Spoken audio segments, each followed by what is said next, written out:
have you heard of the self-imposed uh, nationwide blackout that all people of color, or I hate to say black, y'all, because we're not three-fifths of a person, all people, so I say the word culture instead.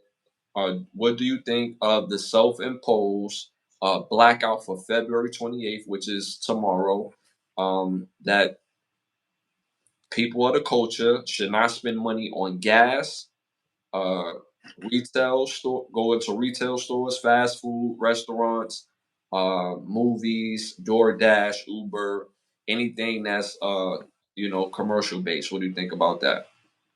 So does that so that's not including like mom and pop shops, local businesses that's in the person's area, or are they just going after major corporations? They didn't say nothing about the mom and pops. Because I'm just saying, like, I get the blackout and holding your money, this, that, and the third. When you targeting corporations, I get that. But certain mom and pop stores can't go a whole day with no business, with Mm-hmm. no revenue, no customer service, nobody coming into their stores and attempting to buy products or something like that.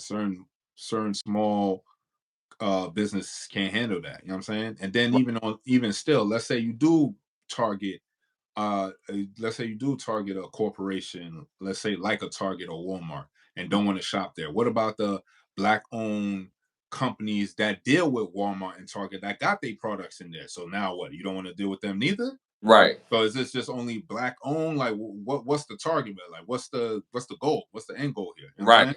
Right. I'm Right. just trying to figure out because if you go after Walmart and you don't fuck with Walmart, but then what about the small mom and pops that work their way up, got their business to a level of prestige, then they got a working relationship with Walmart to have their products at Walmart and Target, and now you telling everybody not to go to Walmart and Target, like Right.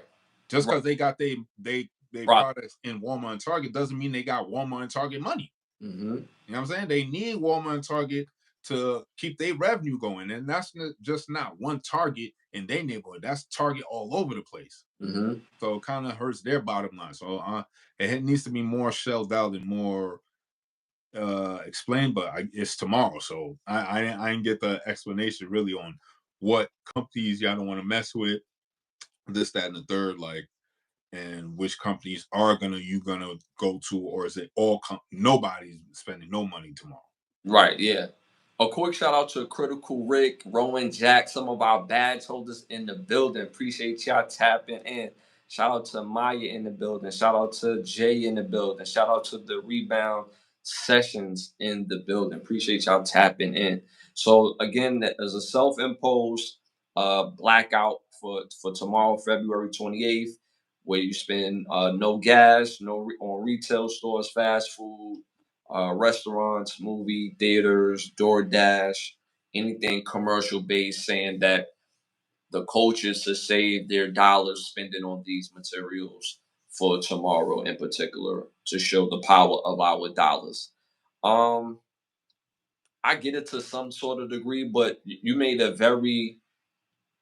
you made a great point in mom and pop stores who are culture based.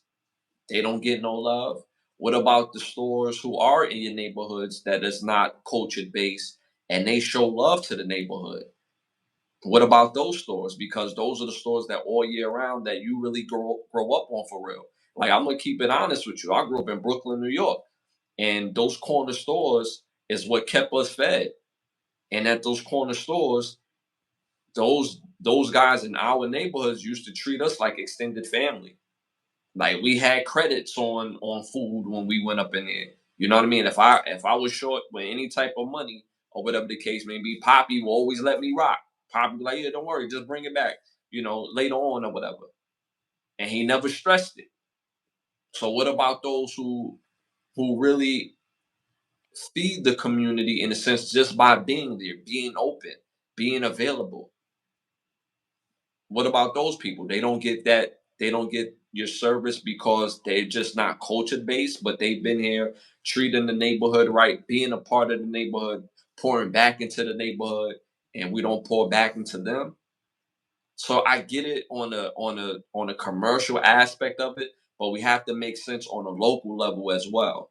Because If we do that to the people that's really a part of our culture, even though they're not necessarily from the culture, then what message is that sending to? Exactly. So it's like if you want to boycott gas stations, then find out how to open a gas station. Yeah. You know what I'm saying? Yeah. How do all these other people open up gas stations? But I ain't never see a black man own up a gas station. Right. Right. That's a People fact. like we can't own gas stations. What we don't because we don't pump the oil. Like I don't think Poppy and them and Habib and them pumping their own oil. Right. That's a You fact. know what I'm saying? But they are always the ones running gas stations. It's like Gordo says, they pick people for this. It's always one time at one point when we was growing up, it was nothing but poppies running the corner stores. Now Arabs running. Yeah. They got the poppies up out of there. Now a bunch of Arabs running the corner stores where I grew up at. It was a bunch of Spanish people growing up. When I was growing up, Spanish people was running all the corner stores. That's why we call it the bodega.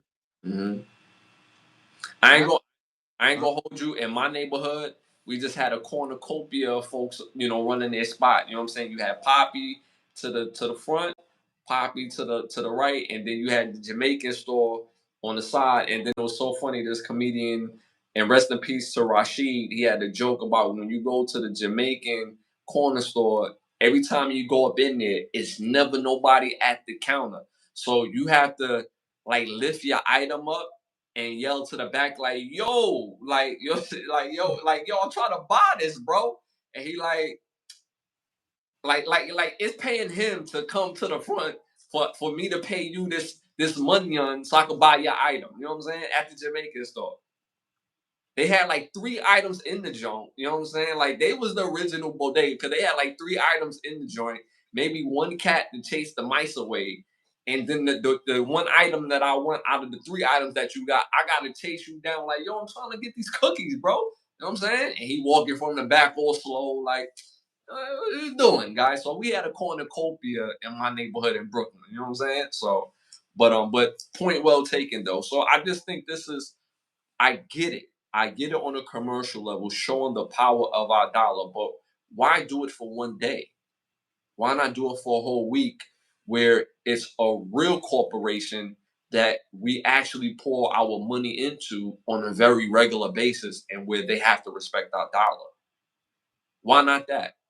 It's far fetched for me to believe that, oh, we don't go to the movie theaters on this Saturday, that the movie theaters is going to go crazy. Like, yo, none of the culture people's here. Oh my God. Like, yo, we got to lower these prices. We got to bring them back to the movie theaters. It's just hard for me to believe that. Same thing with restaurants and all the other things that they name. Oh my God, they're not in here.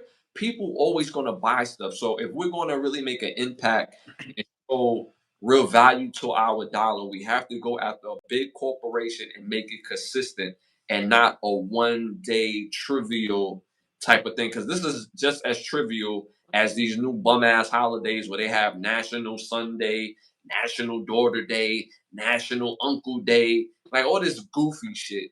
And this is basically is a self-imposed, like, yeah, we just not gonna spend this money on, like, what impact will it really have if it's not something that's consistent and a real corporation that's gonna feel the neglect of our dollars?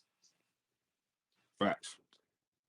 So, all right, y'all, moving on to our next hot topic.